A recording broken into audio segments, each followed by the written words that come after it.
Olga De Silva. Hello, everyone. Again, I'm Raga Olga De Silva, or Totally Out Now, as you know me. A very warm welcome to all. At Speaking Minds, as you know, we continue our focus on sharing powerful stories, insightful lessons, hosting thought leaders, motivational speakers, industry experts, performers, artists, through our online show from the other side. I'm the co-founder and director of Speaking Minds, India's largest international speakers bureau. Now imagine you're in a hostage situation.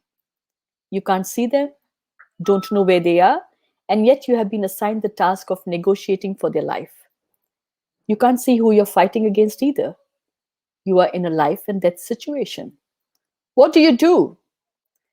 Let's understand the key elements of negotiation from our guest tonight, Richard Mullender, a former detective and a former hostage negotiator, now a corporate trainer. Richard was involved closely in the negotiation of UN hostages from the Taliban as well. Welcome to the other side, Richard. Thank you very much. Welcome. How have you been? To see you again. I'm very well, thank you. I've been locked down now for, 10 weeks maybe. 10 weeks? So, yeah, but not too bad. Keeping myself busy and, quietly enjoying the peace, shall we say. Oh, wonderful. We've always loved having you in India, and I'm looking forward to actually having you physically back in India someday soon. That'll be great. I love the place. As you know, I think it's the one country that stunned me. I've been all over the world, and I remember arriving in India and just thinking, wow. So it is a fabulous, fabulous place. Wonderful. A lot of our audience would never have met someone like you. When I say someone like you, a handsome man like you. I wish that was the case. It's very kind of you. But there's this whole romance around a hostage negotiator, right? The whole term of a hostage negotiator. So what do you think about this? Are we romanticizing the word hostage negotiator? I always think that whenever I do a presentation, people imagine that they're going to get some sort of James Bond figure. And they're always a bit disappointed because I turn up and I look like his granddad. So I think it's a bit unfortunate for people. Sorry, you're our James Bond. We love you. That's very kind of you. But no, it's interesting. I think you're right. And obviously, from a business point of view, it's a very useful USP. I mean, there can't be, I think people. The important thing for me, I think, when I talk about hostage negotiation is that anybody can do it. The skills that we use are the skills that you would use when talking to your children, talking to your, the people that are working for you or people who work for you, so they're all the same skills. I always make the comparison with me trying to talk someone off a bridge in a suicide intervention. It's exactly the same as you trying to get your daughter out of the bathroom. I want to ask you to speak slowly, but then I'm thinking, actually I shouldn't ask you to speak any other way because there are a lot of people in situations like this, right? Our clients. We don't have the the liberty of asking them to slow down, so this must be how a hostage situation must feel, right? Where you can't really understand what the other person is saying at times, perhaps. Well, on the screen, yeah, absolutely. And also, if you think about it, you're being held hostage by a virus. Yeah, you're trapped in your house in the same way a hostage would be. You at least have the freedom of walking around, but you have no control over what's going on in your life because you're being told this is what you can do, this is what you can't do. So this is very similar. I always thought this is very similar to a hostage situation.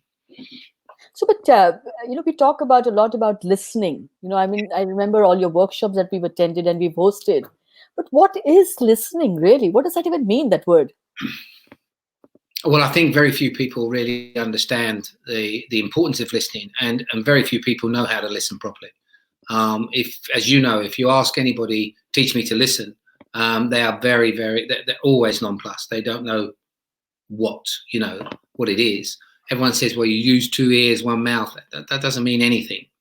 I think it's listen. You have to first of all know what you're listening for. What are you trying to achieve? I mean, that's the first thing. Always have your outcome very clearly in the front of your mind.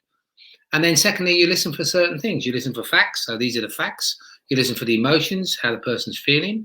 You listen for their motivators, what's driving them to do whatever they're doing. You listen for what we call currencies, which is basically what makes that person tick. And then you listen for benefits. And that is basically, again, what you're trying to understand is How can I make this person see this is worthwhile to that person? So the what's in it for me. And the only way you can do that is if you understand where they see the benefit. So that's what you're always listening for. Sure. Sure. So, but in a situation that you were in, for instance, many years ago with when you were with the UN, right? And you were working with them to release, for the release of some hostages. Yeah. So how did you manage that? Was it tricky for you considering you were back here in London and they were somewhere else? So how did you manage? So what role did listening play at that point? Well, quite often in a international hostage situation, we would be in country. So I was in Afghanistan actually working with an interpreter, which is always very difficult because, of course, you don't get the nuances of the language. But first and foremost, you need to understand why the people are doing it. So that's the first key, is why are these people taking people hostage? And if you look at the Taliban, for instance, the Taliban came about because they were being very badly, the Afghanis were being very badly treated by the Pakistani defense forces and people like that. And they created a vigilante group. And that vigilante group was to look after the people they were dealing with. So that's where the Taliban come from. So that's there. If you look at ISIS, at the time of the Iraq war, the Iraqi army and the Iraqi police force were disbanded. And so these people who had been in quite important positions were suddenly nothing of them. So again, so they created ISIS. Now, you don't have to agree with any of it. Somali pirates they were doing all the pirating because all of the fish had been fished out of their sea, so they had no industry. So again, you don't agree with their methods, but you do have to understand why they did it in the first place. The moment you start to understand, and the moment you understand the person in front of you, then actually you can design your proposition to make them get what they want, or at least appear to get what they want, whilst in the way that they want it, rather than the way you think they should do it. So do you think that motive or intent or objective or outcome, those languages that we use in the corporate circle, right, are they important? What if you don't have that kind of time? Oh, people give it away all the time. People give it, yeah, absolutely. You can't help talking without giving away your motive. You can't, and absolutely. There's the people in every time you give an opinion on something, you're telling me your values. If I said to you very quickly, what do you think of President Trump? If I said to you, what do you think of the Indian president and what he's done around the lockdown? By you just giving me your opinion, you're telling me all about yourself. But do you think sometimes we don't have that kind of time? Have you been in situations, for instance, that are, apart from the hostages, you've rescued people, or you've been in a situation where they needed rescuing, but you didn't have that kind of time? When people are trying to, let's say, kill themselves, jump off a building, do they give you time to negotiate? Well, you have to. Yeah, well, I mean, in some cases, if they're going to jump and they jump, there's nothing you can do about that one. But the moment they start talking, whenever anyone starts talking to you, then you've already made the time. It doesn't take long. So you're saying that when somebody talks to you, reaches out to you, that's when you know that they're actually trying to give you that time to negotiate? Not necessarily. It may be in some cases where someone wants to jump and they just want to tell someone their story before they jump. I see. So it won't necessarily be that they will, they'll necessarily come off. And sometimes people find themselves in a situation and they're not sure what to do. So they talk it through with you. And then, of course, if they can, they make the decision to jump or not. I mean, I was lucky they didn't jump. I didn't have anyone jump on me. So I was fortunate in that way. But I think everyone has their own choice in the end. And, of course, a lot of it's around dignity. This is the other big thing that people miss is, we had people on bridges say, I have to jump now because what will my neighbours think? And you'd say to them, well, who cares what your neighbours think? He said, well, I do. And that's the key. I mean, all the time, when someone says to you, I've lost £5,000, I'm going to have to kill myself. And you say, it's only £5,000. Yeah. To you, it's only £5,000. To them, it's a lifetime. Correct. And so it's relative. Yeah, absolutely. And you've got to understand them. You must understand them. And that's the key. So listening is the core of all communication. Absolutely. So you think empathy plays a role? When listening, empathy plays a role in listening? Sympathy. I don't think pity. I think sympathy. I mean, you should sympathise. I think there's a big... myself, I think where people make the mistake with empathy is they think, if I was in your place, this is what I would do. I'd try to see the world through your eyes. And you can't do it. You can't do it. You have to listen to what the people tell you. And then in understanding is true empathy. Sure. not imagining what it's like to be that other person. You can't be that other person. Every single person in this world is unique. But do you think it is possible to understand such a huge spectrum that we live in, right? Because that person could be from any part of the world, any kind of background. So how is it easy to understand that? Well, first and foremost, you listen to them. Let them tell us. Listen to their story. They'll tell you that story. We were talking the other day about in India. You know how the people in India, some people in India, are struggling really hard because they've got no money, etc. You know. Now, for me, I can't begin to put myself in their shoes. I've never been that poor. You know, I've never been that Yeah. desperate. So I can't begin to. So then you start thinking, well, I said, tell me what it is. And then you start to understand, well, my family are hungry. You was talking about some women that have been left at the railway station. Well, why would anyone do that? Well, because if you've got to feed 10 people, then you have to make a decision as to whether this person, and all of those decisions that I've never had to make and could not possibly make. Because sitting in where we're sitting, we'd say, well, that's horrendous.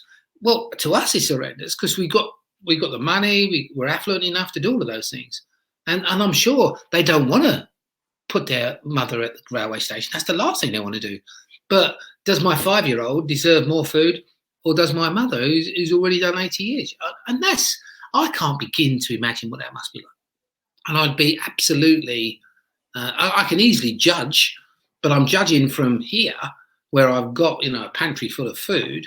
I'm not judging from somewhere I've got no food, so. Sure. No, and to empathise or to pretend that you can understand how that person feels, I don't think, unless you've been in that situation. And even if you've been in that situation, you may have a good relationship with your mother, you may have a bad relationship with your mother. If you've got a bad relationship with your mother, then it's probably easier to leave her at the railway station. If you've got a good relationship, then it's probably harder, and it's all of that stuff. So every single person is unique. Sure. And we need to understand that. So Richard, you've been in many, many challenging situations. Over the last few years, we've kind of discussed a few of those. So what is that one challenging situation that really stands out for you? Can you share it with our audience? Where your own, sorry, and I'm going to complete this, where your own listening skills were challenged. My own listening skills was when recently I was told that I had cancer and I had to have a kidney out.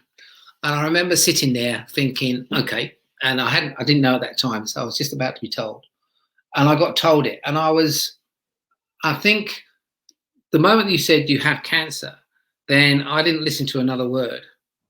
It was like, okay, now my thoughts have gone straight to how am I going to approach this? What am I going to do about it? What am I going to feel about it? What does that mean? Does it mean I'm going to die? And immediately my head was full of loads and loads of questions, my questions. And so I wasn't listening to a word they said. And unfortunately, my wife did. And she picked up on all the other information. But it was really interesting. So even though I consider myself to be a good listener, when you're very personally involved, when you're very emotionally involved, it's very difficult to maintain that level of listening. I think that may be a bad example, but I think that's the best way I can decide it. So that's why I would never negotiate for one of my family in a hostage situation, because I'd be too emotionally involved. Sure. So if you're too emotionally involved, you're saying that could be a huge barrier. Yeah, it stops you listening because you're trying to, you're already interpreting, you're thinking, you're asking yourself loads of different questions, and it's why I think if I was in any situation, especially with business, I'd take someone in to do the listening. Sure. And the second person is not allowed to talk. I think that's the key. I think where the mistake is made so often is we think that we can interpret, listen, keep the other person talking, to all of that stuff, but actually you can't. You need a second person. But sure, see now, Richard, you and I are having this conversation. We're doing it online. I know when you're in a live situation, it's completely different to an online situation. So how do you bring in a third person or a fourth person who will sit back, take notes, listen? So how do you do that? Online? Yeah. Oh, that's fairly easy. I've got someone sat opposite me now taking notes, and you can't see them. I see. I haven't got notes. I have. But you have. I mean, you've got Nicola working in the green room doing all that stuff. So you can have all of those people doing that. So it's very easy to do. I mean, that's quite simple. I mean, in fact, it's easier to some extent because it's difficult. If I was doing this now, I'd also have a lot of prompts in front of me. Sure. Which I don't have. But if I was going to be doing a hostage situation, I'd have a lot of prompts in front of me. If I was going to do a big business negotiation over the screen, then I'd have prompts in front of me that you can't see. Is So, it a huge responsibility, Richard, to be in a negotiating situation when you're negotiating somebody's life and death? you don't. I genuinely think that the best negotiators don't consider there's. It's not a responsibility. It's almost a privilege, I suppose. Wow. But it's not even that. It's not about me. It's about them. And I think that the good negotiators make that differentiate that right from the outset. You know, you never walk away from a negotiation thinking, "Look at what I've done." You only ever walk away thinking, "Thank goodness that's finished." So what is failure, success and failure in a negotiation situation? I mean, well, for us, it was simple. They either lived or they died. There was no in between. And no matter how hard or how much you thought or how well you'd done, you know, and how much effort you put into it, if the person died, there's always a sense of failure. I think it's because it's like, well, what could I have done? I think the first question they ask is, what could I have done differently? What could I have said?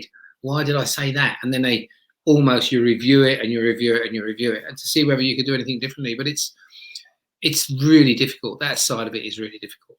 Yeah, I mean, but there is no negotiation. We don't negotiate as hostage negotiators. You either win or you lose. It's as simple as that, really. Wow. So have you ever been in a situation where you felt you could have done better? Oh yeah, loads. Yeah. Tell us, give Too us many to an mention, example. really.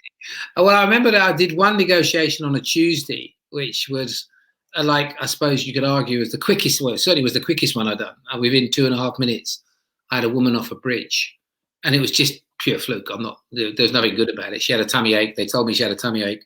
I said to her, "I've got some tablets here. Do you want them?" She said, "Yes, please." I said, "Come over, you can have them." And she came off the bridge. I mean, it took nothing from me. It's Wow. just the fact that I knew about the tablets. Yeah. And I was kind of, you know, like, kind of glorying in the praise for about a minute. And then on the Friday of the same week, I went to speak to someone in another situation who was going to kill himself. And after 2.5 minutes, he said, and I won't use the exact language, but basically he said, "What part of go away don't you understand?" And at that point, I had to go away, you know. And it was, you know, because I'd become a little bit up myself, really, kind of thought I was good enough, you know, and clever. And I used the tactic that I'd used the week before with the woman, and it didn't work. And I think, you know, and I kept pressing it. And in the end, he said, "Do you know what, mate? Go." And that was, so it was a real learning curve for me, I think, in that way. And I think we have to learn all the time. You know, it's not, I didn't see it as a failure because someone got him off anyway. So it wasn't, you know, it was always down to me. There was a team there, you know. Yeah. But I think under those circumstances, it was, sometimes we just get things wrong. And then it's being big enough to admit we got it wrong, looking for advice or feedback from somebody else, and then not always taking that feedback, but at least listening to it to see whether you can change, you know. And I think for me, that's the key, is that if you want to get better at anything, you have to practice. No one's a genius. There's no geniuses out there that are just naturally good. They all work hard. Practice at it. And then if you get given feedback, then listen to it, you know, and then think, well, okay, and you may not take all of it, but you may take a bit of it, but you've got to be open to that feedback. So you just talked about a team, right? So how important is a team? And do you always have a team? Do you always sometimes work on your own? No, very rarely as a hostage negotiator you work on your own. You normally have a minimum of 2 and sometimes as many as 6. Sure. It depends on the situation, depends on how long it's been going on for, you know, and all of that sort of thing. But it's always a teamwork. It's never ever you. I mean, the number one is the one that does the talking, Sure. but they are aided and abetted by everybody else. And if the number one starts to, where am I going to go with this? Someone's got to come up with an answer for them, you know. So it's always teamwork. Yeah, this idea that you're a great negotiator is just makes me laugh, really. So you talked about feedback, right? Taking feedback is so critical, which is very critical for all of us. But there are some people who don't take feedback, no matter how much you want to, you know, how much feedback is required for them. So how do you handle a situation like this?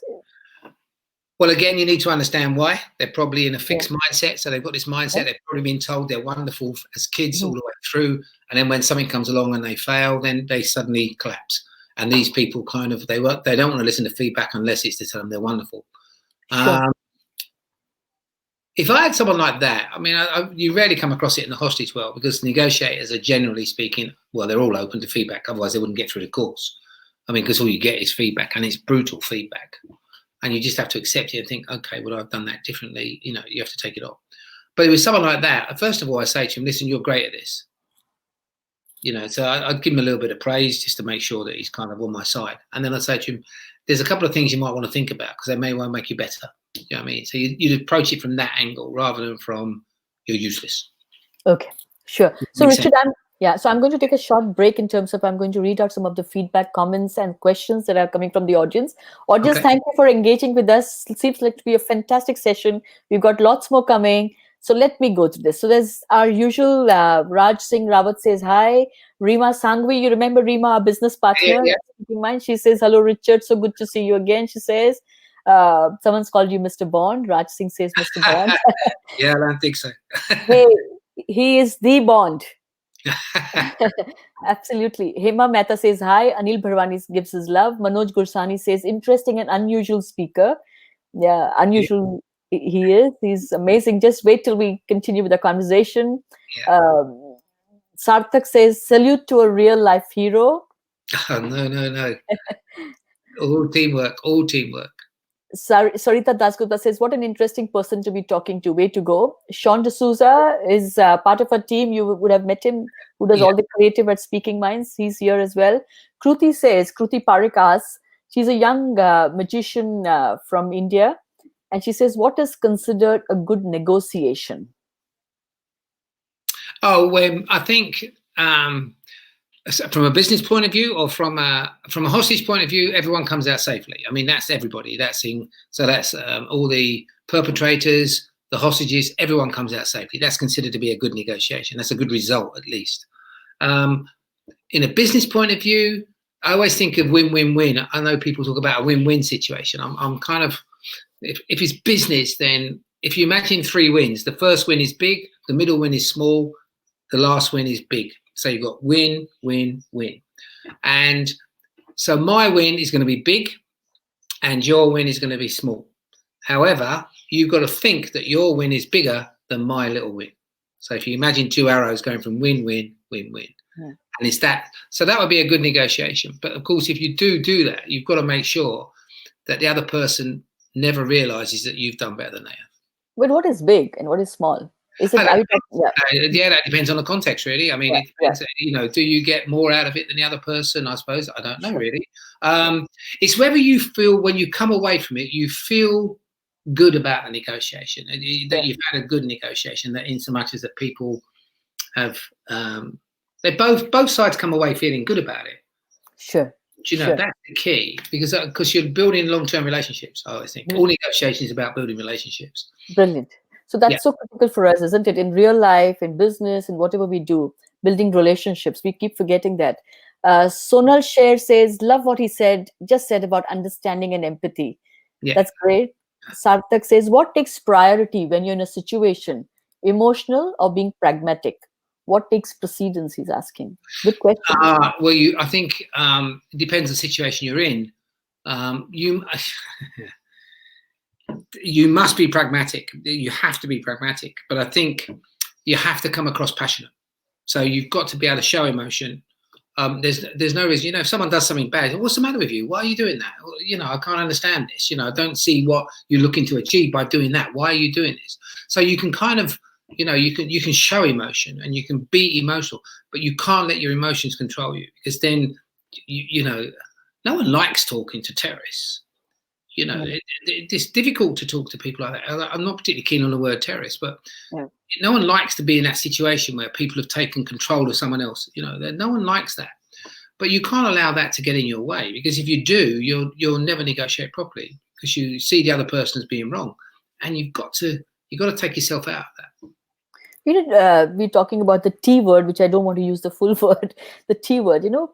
It's scary, right, when you think about people like that, because they come across, at least, as cold, as someone who would do anything to get their way. How do you manage something like that? I mean, how do you do this? How do you get into their head? Well, again, it depends on whether they talk to you. I mean, a lot of the times, of course, they won't talk to you because they give away their location, etc., etc. So there's sometimes you can't get to that. But whenever you get reports about them afterwards, you know, that you find they're kind of like 19-year-olds or 20-year-olds who have been indoctrinated in some way. They're just as frightened as we are. You know, they don't know what they're doing. They're in that really, they're kind of stuck almost. Do you Right. know? And therefore, you've got to kind of give them a way out. Some people do things out of frustration. You know, if your children were hungry and the only way you felt no one was listening to you, how would you get people to listen to you? You know, and maybe this is an extreme way of doing it, but think of it like that. You know, so it's not. You can't just look at people and say, they're evil, because I've met very few evil people, and I was a police officer for 30 years. You know, I think I met one who I would class as evil.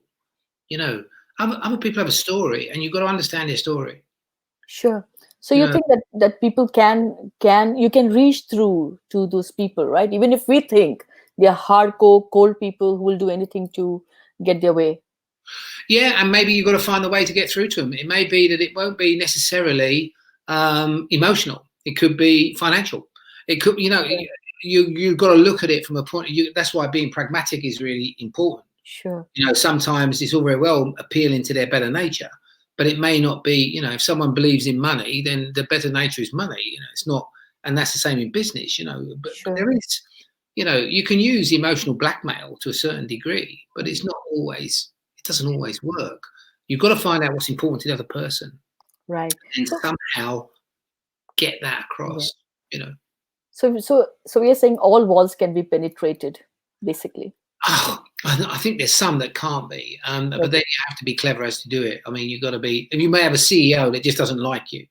Yeah. And you're going to go into that business world and you're going to go and do a negotiation, and this person doesn't like you. And no matter what you say, your message is not going to get across. In which case, you've got to think of another way of doing it. You know, so maybe you can talk to someone who knows him or a friend of his or someone that works with him and give them your argument, and then they can give the CEO their argument. So Sure. someone else can convince them for you almost, you know. Sure. But sometimes, because you're not always going to get on that well with people. But what you're saying is that there's always a way around. Well, not always. I mean, Okay. I'd be wrong to say there's always a way around, but I think you shouldn't stop thinking. I Okay. think the problem is the moment you say that won't happen, you stop thinking. And I think you should always be thinking. Okay. And then, because there may be just a crack, you know, that you think, hang on a second, let's have a look at that. You know, So the moment you see a crack somewhere, Richard, is that when you then use no, your no, skills? no, that's No? when you Okay. think, right, okay, what has that told me? All right, Okay. how can I make, you're never going to get through a little crack. What you want to do is create a hole, but you're going to have to create a hole by listening to the other person and then expanding on that crack, you know, pushing the crack open. You wouldn't go jumping straight in, because I think that would be, they're not, they just close it. Gosh, this is really a skill, isn't it? I can see that I would love to get trained again because all these myths that we have around listening and communicating and Yeah. negotiations, right? I'd love to. I'll talk to you more about it. I'm just going to take some more questions from here, Richard. Kim Chelar says, Richard, how do you get over these situations where someone didn't quite accept the suggestion? Oh, well, then you've got to be persuasive, and then if they don't accept it, so don't be frightened of objections. I'd always say that. Do not be frightened of objections. You need to know what their objections are, because you cannot.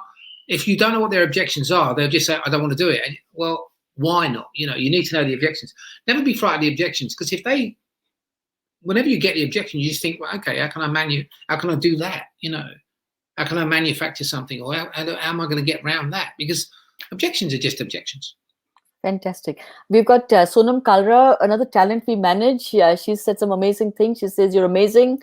Love the variety of speakers you curate. So, but we've got interesting people, Sonam, like you. Sonam runs workshop on finding your voice, for instance. Yeah. How to stand up for yourself, which is very interesting as well. And lots of questions coming in. Which one is difficult whether on the phone or face to face? I prefer the phone. Oh, you do? I do, yeah, every time.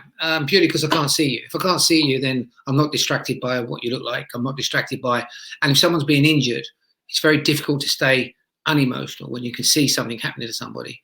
If you can't see it, you just can stay colder, I think. And I think, yeah, if you said to me which one do I prefer, the phone every time. Yeah. And so what if you're not able to understand them well over the phone, right? That's a typical issue that people seem to have. Phone connection is bad, network is bad. language barriers.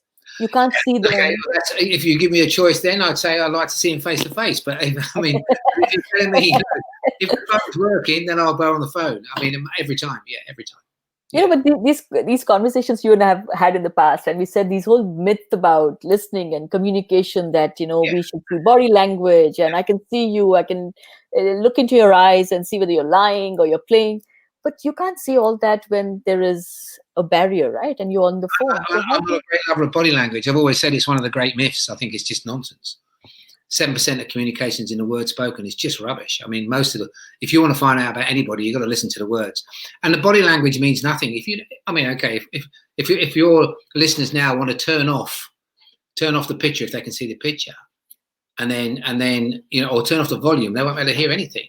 So it doesn't mean anything at all. So I ignore that. I just think it's, for me, I don't need body language. I don't need anyone to give me body language. What I need is to listen to the words they're saying, because that gives me the clues. That's the clue, right? So Dhanashri Shetty says, hello, Richard. And she says, would be great if you can share a few mistakes that should be avoided during negotiations. Oh, very difficult, really. I mean, it's like everything else, never jump to an assumption. Do not assume anything. That's the key. Let me just close this door a second. 1 second. Sure. Yeah.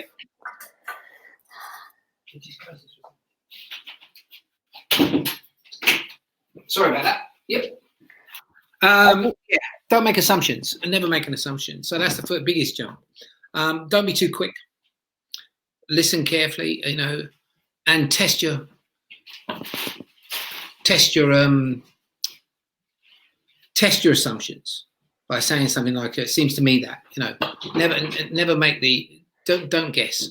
So you're saying that basically summarize everything that's told to you. You summarize it so that you are understood and you're on the same page. Yeah, I think that's true. Well, I paraphrase it rather than summarize it. So I'd never just repeat back what they've said, because that's you haven't got any meaning in that. So I paraphrase. So I'd say, like, it seems to me that what you're telling me is, yeah, whatever it is they've just told me, I can guess at what they mean by it. And if I'm right, they'll say yes, and if I'm wrong, they'll correct me. So that's how you use that. You can't just summarize the words back. I mean, you're just repeating the story. You can summarize facts. You summarize facts, but you always paraphrase emotions. Sure, because we work in different geographies ourselves. So sometimes I find myself in a situation where I've understood it in a certain manner, but actually I've not understood it really well. And so when I've gone back and said, "Oh, this is what you meant, right?" and they say, "No, this is not what I meant." Yeah. But the interpretation of that could be different. So we are saying that we paraphrase it so that the interpretation of whatever is communicated to us is understood well. Yeah, and I think if you've got, even though you may think that you know what they're saying, I'd still say to them to make sure. I say, so what we've been talking about this, and this, and from what I understand, this is what you mean by that. And I'd finish it with that, because that way, then they say, no, it's not like that at all. It's like this. As I said, if you're right, they think you understand them, so they like you, and if you're wrong, they'll correct you. Sure. So Kim has come back and she said that while we were talking about the win-win, it has to be a win-win-win, whatever. And she says, how do you decide what matters to them? Well, again, by listening to them. And that's the only thing you can do, really. They'll tell you, again, when you do your initial investigation, which, call it an investigation, call it what you will. But when you do that initial investigation, then it is, you've got to make sure you understand all of that. Yeah. See, typical questions that people are asking, and Kim, I'm not audience here. I may not be able to take all the questions, but some of the typical questions I'll summarize is that, how does it make you feel personally? Does it get to you? This situation that sometimes you find yourself in? No, I don't think so. You have to be objective to yourself. You have to be pragmatic. I'm a pragmatic. I'm very pragmatic. So I think,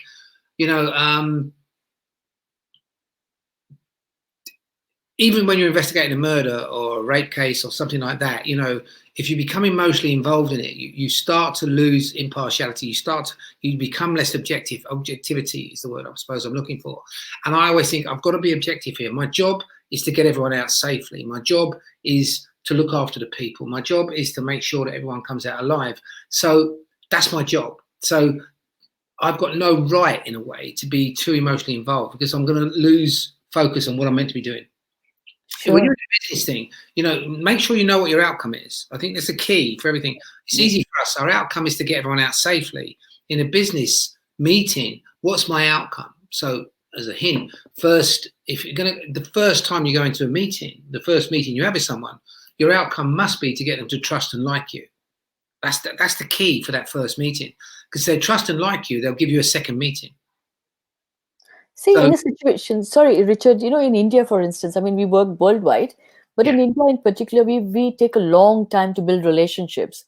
So it is never instantly about a commercial outcome. It's always about relationship outcome, and then it can grow into a commercial business. it's So the the trust next, and likability thing. Yeah, yeah, absolutely. so People this trust, trust you, right? they like you. Yeah.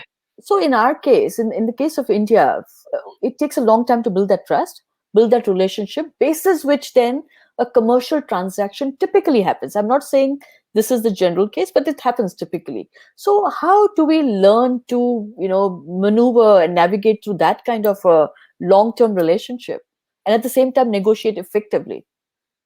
Well, the thing is, okay, when do you think your negotiation starts? I mean, that'd be the question I ask you. The first time you pick up the phone or write an email to them, that's the first day that your negotiation. That's a negotiation. So if that relationship is well, if you build that relationship well, you've got to a stage where you're almost friends. I mean, it is business, but you're at that level. Yeah. Then the actual negotiation is really simple because you'll just say to the other person, "How are we going to sort this out, then, Rega? What are we going to do?" Because that's a good relationship and that's a good negotiation. If you failed in the first part of it, if you failed to understand the person, you failed to understand what they stand for, you don't really listen to what they've told you, any of those things, if you missed all of that, then by the time you get to negotiation, it's 3 people on one side of the table, 3 people on the other side of the table, and you're in a war. In which case, you've lost the negotiation to all intents and purposes, because even if you win, the other person's not going to like you. So that relationship is soured. So I think Sure. the thing is to get the relationship right, and then the negotiation becomes easy. Get the relationship wrong. Sure.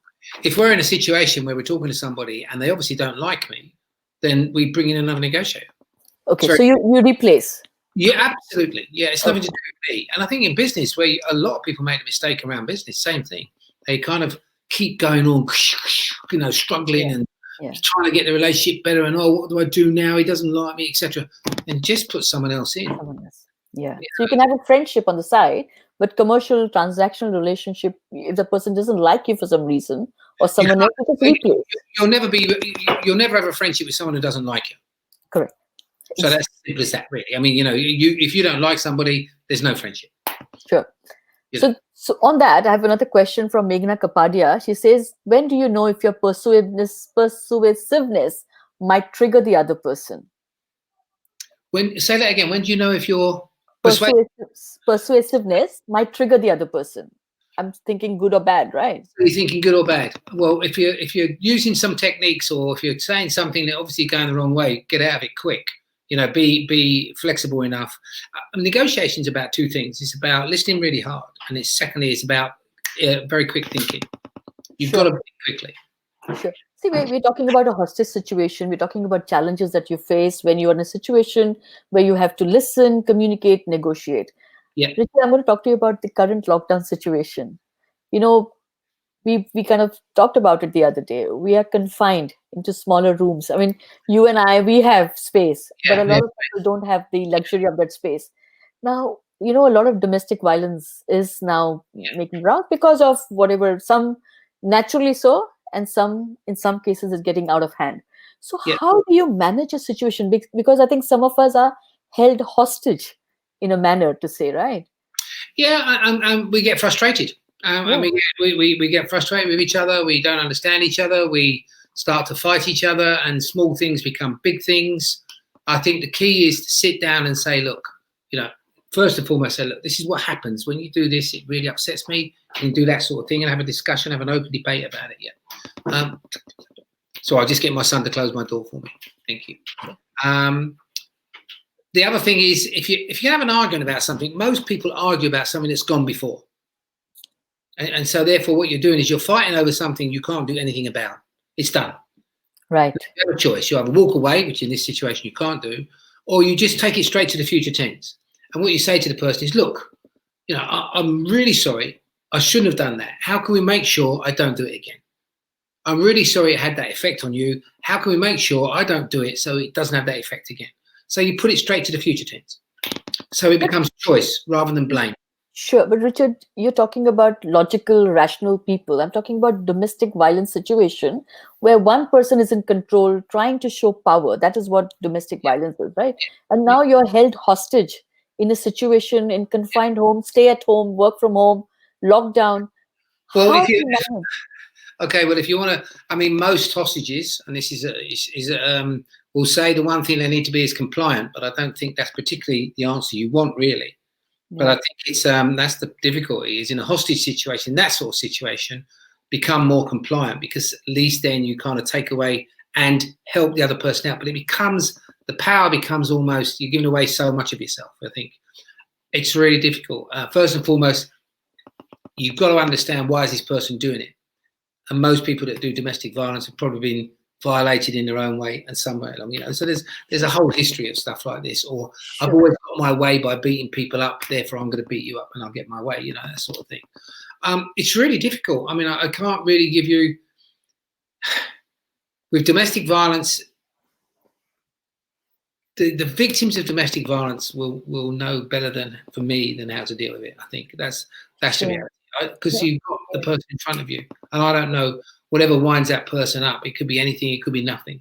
You know, it's sure. so difficult. I mean, it's a real difficult thing for us as well as police officers dealing with domestic violence because all you want to do is to beat the person up. Sure. Yeah. You know, that's what I'm saying. How do you negotiate your way out of a situation like this? That is the question, I guess and because of your experience as a cop as well. It's not so bad as a police officer because you've got the authority. So we always Yeah, had the authority. yeah, So we weren't so badly off. I think in a husband-wife situation and maybe a wife-husband situation, it's not always the other yeah, way. I think it's really difficult. I think especially one that's long going and ongoing. sure. You know, if it's a short one where the person suddenly changes their behaviour, then you say, "I can't believe you're doing this to me." You know, I can't. Why would you do this to me? You know, you and I have been. You know, we've been, and now you're doing this. I don't understand this. Because in that, I think probably in those sort of situations, if it's a one-off because of the coronavirus thing, then it's almost like you appeal to their normal behaviour because this is something that's different. You know what I Sure. mean? But if it's a long-term domestic violence relationship you're in, it's not going to be any different, I don't think. Sure. So in a corporate environment, I know you run a lot of workshops. Do Yeah. you think that if you have 100 people, for instance, in a team, and you have hierarchies, right? Yeah. Do you think that at different levels of your own evolution, from a junior person to a leadership role, you can have different levels of listening skills? And No, can you somehow balance it out? no, No. you No. should. No, I think there's no reason. There's no reason why everyone can't listen properly. And if everyone listens properly, then the relationship is always good because you're listening to the other person. You're taking account of what the other person's saying. You may not agree with them, but you're taking account of it. I think to say that, you know, the higher up you are, the better the listener you become is just complete tosh. I mean, it's just nonsense. Sure. You know, But so most okay. despotic leaders, you know, don't listen to anybody. They just bully. So, I mean, that's just nonsense. No. And you'll find that I always think, you know, the best leaders will go to the people, the most junior people in that office and say to them, okay, how's it going? And find out what's going on there and listen to them because they're the people doing the work. The people on the coalface, you know, you can make all these decisions in your ivory towers and you think I think it was Haig in the First World War, never went to a battlefield, never saw what it was like to be in war and only went to the battlefields after the war had finished. Now, how can you possibly tell people, you know, he's saying we've got to run across that piece of ground. Yeah, but that piece of ground has been blown to pieces. It's full of mud. There's potholes everywhere and there's booby traps. Now tell me to run across it. You know? But he'd never seen it. And I think if you're not careful, the higher up you go, the more detached you come from the actual where the work's being done. And then, of course, you don't understand. So you'll make these decisions without really consulting with the people that are going to have to deal with it. So tell me more about your workshop, Richard. Like, what is it that you support people with in your workshop? I teach them how to listen. I teach the absolute key to everything is listening. And then what I'll do is I'll also teach them. So if you can think about a communication workshop, a communication route map, all communication starts at the same place, which is the first meeting. You then move on from there to the investigation, which is finding out about the other person and finding out what the other person needs. You then come to your proposal, which is what your proposition is. This is where I think we can take it. You then have the counter proposal to all intents and purposes. And then you come on to the actual negotiation itself. And finally, the review. So we talk them through, we take them through the 5 things. So this is how we look at what's your first of all, we teach you how to listen, which is absolute key to everything. Sure. And I wouldn't run a workshop without that. You then say, right, okay, now we're going to teach you about first impressions and all of the stuff you do in that first meeting. You then look at the style of questioning. You talk about tag questions, open questions, closed questions, all of the sort of different types of questions there are. Inquiring questions, indirect questions, conditional questions. So you look at all the sort of questions you can use, and you listen, and all the time you're doing this in a way that people are listening to what's being said. So while you're also finding out what their needs and their concerns are for the company, you're also working out what the needs and concerns are for them, because when you come to put together your proposal, it's got to appeal to them, not to the company. So, and then you come to doing your proposal, how you put together your proposal, and then into the negotiation. There are techniques you can use in negotiation, but hopefully if you've done all the first lot right, then you know the negotiation is fairly easy. But if you do come up against an awkward negotiator, of course we show you how to do that, the sort of language you use. And then finally we look at the review, because most people don't review success. What most people review is what goes wrong, and you should actually review what goes right, because excellence comes from success, it doesn't come from failure. Right. So there's another question that someone at Idens B has asked. Life is full of negotiations in this COVID-19. What is that one advice you would like to give to any person to face these situations? Yeah. Oh, if you're negotiating, then listen very carefully to the other person. I can't emphasize that enough. I mean, you know, the more I think about it, the more you've got to understand the other person in front of you. And you'll only ever do that by listening. You'll never understand someone by talking at them. So I'm going to bring you back to your very, very early days as when you started, right, your career. So do you see a difference in your own self from there, that person that Richard was to the person that Richard is now? Yeah. Every day I practice. Every day I get better. Every day I read something that changes my way of thinking. Of course, yeah. You can never stop. You can never stop, I don't think.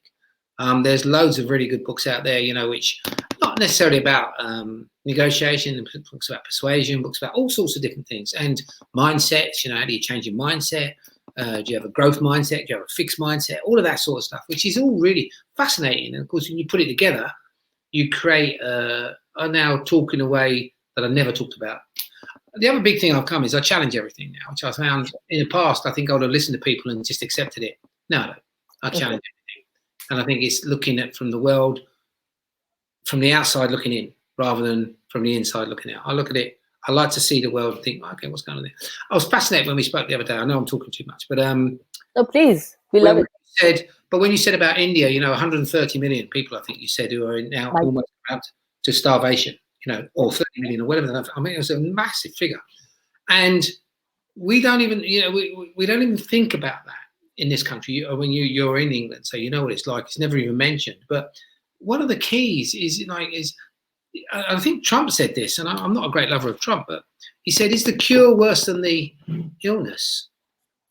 You know, and are we putting 130 million people's lives at risk in India alone? You know, is that worth this, or are we prepared to lose maybe 1 million people, you know, who get the disease, but you haven't got 130 million people starving? So I don't. These are questions that no one really wants to ask. Sure. Yeah, sure. For me, I look at it from the outside thinking, blimey, what would I do? You know, what's that really telling us? And I don't know the answers, but I mean, I like to challenge, to say, why are we doing this? So what we're saying is that so you're saying that you are continuously reinventing yourself even now, right? Because I would have thought Richard Mullender, wow, with so many years of experience, as AC expert, we see you as an expert negotiator, right? Around the world, people invite you for these talks and for these workshops. So for us, you're an expert. But you're saying to me that even despite being an expert, you're continuously reinventing yourself. You know, you're learning every day. And I think that's a huge salute to you. And well, expert it starts with X, so it means you've gone. You know, the word remains. It's a gush of water, so I'm gone and I've been a gush of water. No, I think that it's almost you know, if you stop thinking and if you start believing that you're really good at something, then give up, and that's the reality, because you're not. You know, again, look at us, we've had to change. Look at us now. We never thought a year ago that you and I would be sat opposite each other in a computer, miles apart, talking like this, talking to people. And so, you know, what do we do then? So we just sit here like, we don't. We have to learn, and you're constantly learning. And I know when I run workshops on the screen, it's much more difficult. Not for the people; they get the same information, but somewhat. But 4 hours, I do 2 hours on a screen, and I am exhausted. Yeah. Which I think people, because you don't get the energy from the class.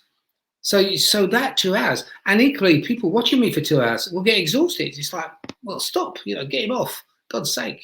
And so it's kind of like, you know, and therefore you have to do more exercise. So you've got to keep learning. If you're not learning, you're dying, you know. I mean, Sure. A very, very interesting question has popped up from Raj Singh Rawat. You may decide whether you want to respond to this or not. Which one is difficult to deal with, a man or a woman? A better question to answer is, who's the best negotiator? And without doubt, that would be a woman. Oh, is it? And why? Please. You listen better. And this is, I mean, it's a huge generalization. So please don't shout at me as being sexist. I mean, I'm not. Men solve problems by fighting. Women solve problems by, well, they don't solve problems, they share them. And I think the biggest complaint I hear of women is, my husband never listens to me. and it's, because we tend to solve problems. We in the school playground, if there's a problem, we solve it, and we solve it by hitting the other person. It's quick and nasty, you know, and that's why men go to war. And it's the way we solve it. But as I said to you, it's a huge generalization. No. I'm just going to ask you. You know, this man's an idiot. Yeah, okay. That's what I think it's, as a generalization. But the best negotiators that I've worked with are women, certainly. The best team is a man and a woman, because the man will go to the problem quicker. Balance. So to some extent. So I always think the best team is one of each. Okay. But, if you said to me who's the best negotiator, yeah, one. But you said earlier that, you know, like, for instance, women are very emotional, right? And you can't be too emotional when you're negotiating, because you have to be pragmatic. So how does, if there's a woman negotiating, how is she better than a pragmatic man? Oh, I think it's because they, first and foremost, you'll get far deeper into the conversation. You'll learn about the other person much more than we would. I think men kind of go, okay, I go over and say to him, I've got a problem. So what's your problem? So, beat him up. Let's go for a pint. And that's it, finished. You know, it's like done. What? Wait. You know, a woman will get much deeper into the problem. I think so they're better at it. And men will talk to women much easier than they talk to men. We can't show emotions. Men can't show emotions to men, but we can show it to a woman. Not too much. Sure. And I know we're generalizing again, just on this topic. So as a woman, if I have to negotiate, do you think it's easier for me to negotiate with a man or a woman? Two women, two men, one man. The only person that can answer that question is you. I don't know, actually. I think I can come both. If there's two really good women negotiators, that would be an interesting negotiation to listen to, because I think they would be learning. They know how to listen better than us. You know, they wouldn't go too quickly to get to the jugular. Interesting. So when you put a team together, I know we've taken so much of your time, Richard. I said half an hour, and it's nearly an hour. I'm so sorry. Gosh, I could talk to you for hours. So Richard, when you put a team together for a hostage situation, for a situation which is similar to a hostage situation in a corporate environment, say for a negotiation situation, so do you look at different kinds of skill sets, or it is just the best person for the job? I think first and foremost, whoever's done the relationship, whoever's built the relationship is the key. Sure. So that's the person that should be running the negotiation, because they've got the relationship with the person on the other side of the table. And then I think you'd pick, if you've got the choice, you'd pick the team that you want. In hostage world, the first 4 people that turn up become the team. So it's only subsequently, if it goes into a much longer negotiation, which goes on for a week, for instance, something like that, then you start to think about who's the composition of the teams. But initially, whoever turns up first does the talking, you know, and it's as simple as that, really. So we don't have that luxury that we can move around too often, you know. Sure. But, I mean, but I would, you'll know the best people. Some people are really good at listening. Some people are, you know, if I'm a good listener, don't put me as number 1. I'm wasted. Okay. Yeah, you know, because the number 2 will pick up far more than the number 1. Now, having made that decision, then also make the decision that no decision is going to come from this negotiation. Because until we've got me listening to what's being said, and I can talk to you in order that we can then make a decision how we're going to take it forward. So you may need to get a timeout. You may need to say, look, okay, we're going to come back in a couple of days' time. Do anything you want, but give me the opportunity to tell you what I've heard. Because that's where the learning comes from. And if there isn't enough time, then just say you've got to go to the toilet. Make some excuse that you can leave, and then I'll come out and have a chat. Like you did, you went and shut the door. Say again? I said, like you did, you went and shut the door. Yeah. Yeah. Exactly. You can go up and you can say, excuse me. I always say that for me, this is a terrible thing to say on live broadcast, but I always say something like, I had a very strong curry last night. I'm really sorry for that. Oh, you love your curries. But of course, it's like, and they'll probably laugh, but no one's going to stop you leaving, are they? Sure. You know what I mean? So it sounds ridiculous, doesn't it? There's one last question from the audience, and then I want to share something with you and ask you something before we let you go for the evening. It says, what is that one thing that helps us succeed in a negotiation? Patience or perseverance or listening? Oh, listening must come first. You can have as much patience as you want. If you're not listening to it, you're not going to work anything. Perseverance, most of the time you need perseverance because you've not listened to what the other person said and you're trying to batter them. So I think I would put listening above everything. No question about that. I think it's listening. Listening. Yeah. Okay. And he also says being dominant, perhaps. I don't think so. I think if you see, depends where you are in the relationship. Why do you want to be dominant? Why is that? You have a negotiation. Negotiation is a compromise. So it's like, if you're dominant, if you dominate me, I won't like you. So if I'm any good, I'll make it awkward for you. Fantastic. So Richard, amongst all the experiences you've had, and you've shared some of them with me, thankfully, thank for that. But what is that one experience that makes you smile each time you think of it? That one memory, can you share with us? Oh gosh, which one made me laugh the most? Smile, you feel happy in your soul, that, wow, I'm glad I managed to do this. Oh gosh. Well, I think there's every one of them had a different moment. There's some that make you laugh looking back on it, and some that I was dreadful at but managed to get them out. But I think there's not one. When you see someone come out and they're happy, and they're saying that moment, it thinks, oh, no, that's worth it. Everything I've done has been worth it. But it's not about me. It's about them.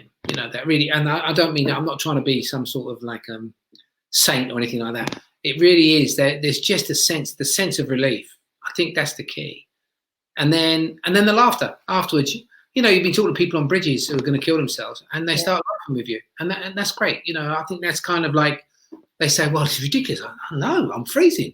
And you kind of you just be normal, in that way, and they go, oh, "I'm really sure." I had one chap always made me laugh. He said, "I hate heights, and they're always on top of bridges and high-rise buildings. Nightmare." And he said to me, "You don't like heights, do you?" I said, "No, I don't." He said, "Oh, for God's sake," and he came off. Brilliant. I love that story. Yeah, but it was just, you think, okay, I won that one, but vulnerability. But that's it anyway. Vulnerability. But on that happy note, Richard, thank you so much. I have to thank you. I can't believe that you've given us an hour of your time. No but worries, honestly, we will bring you back. I know your workshops are absolutely fantastic. And I'm sure all the audience listening in will want to, bring you over and host you online. We're available. Thank you. Yeah, absolutely. Thank you. And thank you to the audience as well for the fantastic engagement that you've had. I want to thank two people, Nicola Fenton, who's kept us going and kept us alive on a Facebook Live. Thanks, Nicola Fenton. Sean D'Souza, who does all the creative for us. Thanks, Sean. Speaking Minds is very pleased to bring in such fantastic people to you, such stories that, bring us joy, but also keep all of us going. Thank you, everyone. And on the 3rd, which is day after tomorrow, we will have Milind Soman here. Don't forget to tune in, 8:30 p.m. India time, 4 p.m. London. And thank you. Love you so much. See you soon. Take care. Okay, bye-bye.